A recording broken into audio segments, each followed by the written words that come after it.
Hello once again, Aries. It's March 2013. I'm Dadhichi with your horoscope for the month. Albeit a little late, I'm travelling around, as you can see here at the present in Manila in the Philippines. Looking at your horoscope, the main emphasis of planets falls on your 12th sector of secrets. And that doesn't necessarily mean skeletons in the closet, although for some of you it may have to do with that.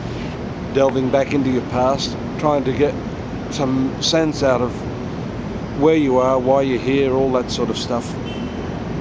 But it has more to do with the revelation of secrets of a spiritual nature, I believe, and this gives you a deeper sense of meaning rather than the usual psychological approach to, the relationships, your parents, how you became who you are. This is a deeper significance, a real intuitive insight into your path, your journey, why you're here. But you do have a few obstacles there in terms of the retrogression, the retrograde Mercury this month and the retrograde Saturn, both of these planets having to do with your career and your work. So that could be a distraction from this otherwise, I would say, more significant aspect to your life. When the planets are retrograde, basically life is saying to you, look, stop getting at this like a dog at a bone. You need to relax. I remember the story of Einstein when he was working on that theory of relativity. It was said that he just was completely beside himself trying to work this problem out. He just couldn't work it out. And he said one night I went to sleep, he said, and completely let go of the whole problem, and in a dream, intuitively, the theory of relativity came to him. The kernel of that whole theory was revealed to him.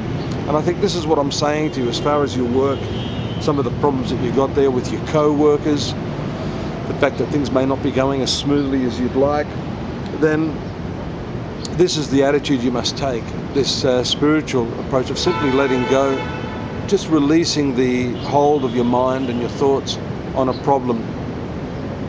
Usually we tend to think that the way to solve a problem is to intellectualize more and more and more. But the lesson of life is, as is the case with you right now, that letting go sometimes is the way to approach the problem, and just to allow the solutions to arise automatically. Now, there are a few significant dates here, and your main ruling planet, which is Mars, does make its transit into your sun sign this month on the 12th. Now, that's not far away. Within about a week, you'll start to see an upliftment of firstly your physical energies, your self-confidence, and a movement away from this sort of issue of deep secrets, spiritual insights, and so forth. So I'd say continue to work on these problems, but not in the way you normally do. And there are three significant transits this month. That one of the ruling planet for you. Then the main one, which we call the ingress, the solar ingress of the sun into your sun sign as well, on the 20th, quickly followed by your marriage and relationship planet, Venus, into the same place. So this shift, or this congestion of planets in this 12th house of secrets, spirituality, looking backwards, is moving into the sun sign, your first house. And this, of course, shifts the energies from that sort of domain to physicality, how you look, how you represent yourself to the world. And when you've got the dynamic planets like the Sun and Mars moving into your sun sign, you can expect the start of a brand new cycle. This is an important cycle for you, Aries, where you'll start to see your physical vitality coming back to normal. You might want to take on that intense exercise regime that you've been postponing for a while.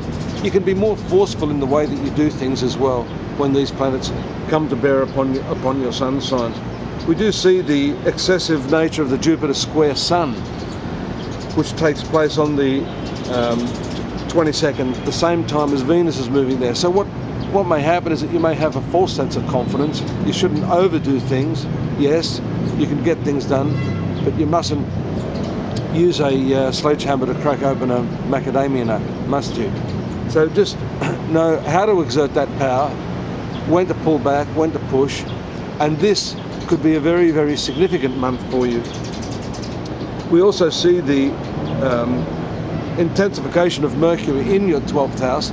Because that planet is retrograde, it's not going to make its movement out of this 12th sector too quickly. We've got a couple of weeks, and that means that that advice I gave you on just relaxing, letting things go for a while, should stand for a while until this planet moves out into April.